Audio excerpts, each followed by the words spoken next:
As promised, we are back today with a 1 versus 1 multiplayer tournament video in Asphalt 9. So, the car we are going to see in action today is the Porsche Carrera GT, a Class B car. And all 1v1 cars in Class B and Class A, they will be of rank of 295 something. So, it's 295 something to 2951. The possibilities are 2950 to 2959. So in our first race here, we are facing another Porsche Carrera GT at the exact same rank, exact same stats on Himalayas Cliffhanger, which is a very speed dependent track, top speed dependent track. So firstly, since we have the same stats and this is the top speed dependent track, this track is a true show of skill. So however, this race is only the second stage and there are 12 stages in the entire tournament.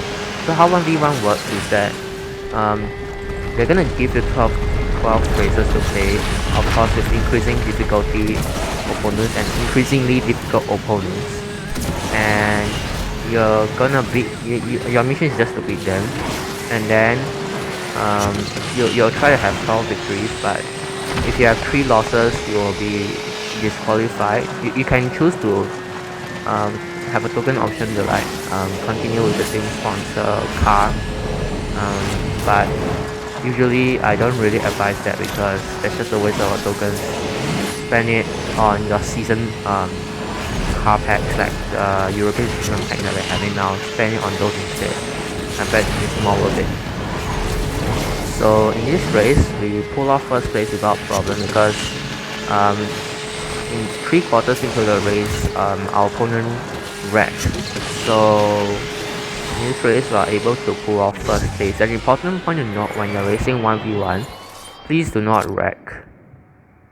And that might be precisely the reason why they put ghosting in 1 versus 1. Ghosting means that just go straight through your opponent and you cannot contact each other and you cannot knock each other down as well, which I think is a pretty useful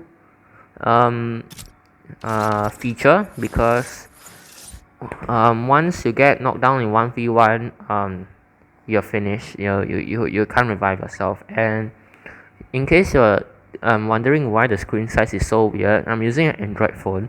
So when the European season update came out, all Android users, including me, had this problem where our phone size was kind of the display is kind of shrink. So they fixed that as of now. And onto our second race in Osaka Industrial Revolution, we are facing the Lamborghini Aventador SV Coupe, an A-class car. And strangely, all A-class cars in the current tournament have horrible handling, probably except the Aventador SV Coupe. And on this barrel right here, we didn't quite make it. I thought I made it, that's why I tilted my phone to the left, but it didn't really work out. So for those of you who are wondering, yes, I use manual driving, not touch drive, because for beginners I also recommend using touch drive. Using manual instead of touch drive for beginners as well as everybody else. The reason being, touch drive cannot teach you which corners are too tight. I mean, which corners are suitable for drifting, like which corners you should drift and which corners you should not drift. It does not teach the beginners properly. So manual mode will teach you more in a more effective way, because manual mode, you are in control of the car and eventually you will learn faster in which scenarios you should drift and in which scenarios a turn will be sufficient. So I highly recommend manual mode, especially to those who came to Asphalt 9 from Asphalt 8. And here in this race, we wrecked twice. So we had absolutely no chance of catching up from the guy the moment we entered that very colorful tunnel, because he was too far ahead of us and lose to the Aventador SV Coupe in front of us. So in this tournament, if you lose a stage, you're gonna retry again. So yeah. The reason why I chose a B class car instead of the A class cars was because I had a nightmare driving the LaFerrari, although its acceleration was kind of excellent because its handling is just too bad. You can't get past Osaka. So on to our third race here on San Francisco City by the Bay, we are facing an Apollo N, which apparently has a buff in the nitrous and has the rest of the stats a little bit tuned down. One thing about the Apollo N is that it has excellent acceleration. That's how he got in front of me at the start. And the first few corners of the City by the Bay, if you have a rather natural efficient car, try not to knock the wall to get the yellow nitrous because that will just slow you down a bit instead of your goal of going faster. And please try not to mess up at that point where I did because I didn't maneuver properly. It wasn't a handling, I didn't maneuver properly. So as I said, don't wreck because that will just put you way too behind. As you can see on the mini map on my left top left hand corner, the guy is already so ahead of me and there's no chance of me catching up at all. So despite using a speed trick recommended by famous Asphalt YouTuber Films, I used the correct speed trick. The Apollo didn't, but despite my efforts, I was still behind the Apollo and would eventually lose to him in the race. But as you can clearly tell,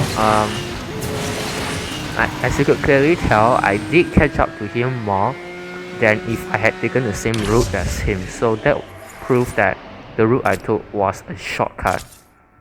And here we lose to the Apollo N, just a few seconds behind him. So yeah. For this car, remember I made it to something like the third or fourth stage, I can't remember.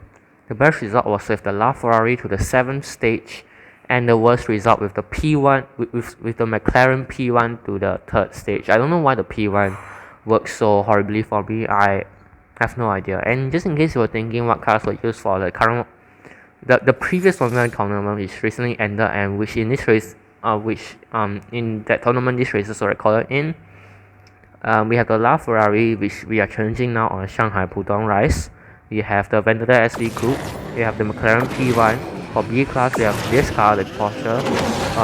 We have the Apollo N as well. As you can see, I favor the LaFerrari in terms of acceleration but not handling, because its handling stack is the most horrible I have seen of any car, and the Mitsubishi Lancer can surely beat its handling with Golden Max compared to, if I'm not wrong, a 3-star LaFerrari. That's worth a 3-star LaFerrari.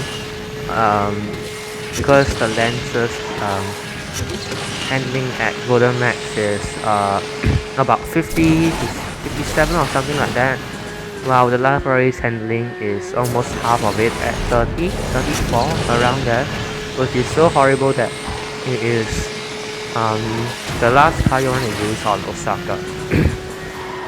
So the recommended rank to use the LaFerrari multiplayer, if you're lucky you will get a hotkey oriented track like Himalayas, good for you. Minimal drifting parts, that's great. But if you go to Osaka, you're certainly gonna die. You're not gonna have any luck. So in this race, at the previous section, it's better not to grab that orange nitro inside the building and go outside. And then eventually go into the tunnel because that route is faster, and that is how we beat the LaFerrari. And a little insight onto the LaFerrari and the Aventador SV Coupe. The Aventador SV Coupe is part of a series known as the Lamborghini Aventador. Oh wait, I don't have time left, so I guess that's it, and explain the Aventador and the LaFerrari story another time. So yeah, have a great day. Thank you very much.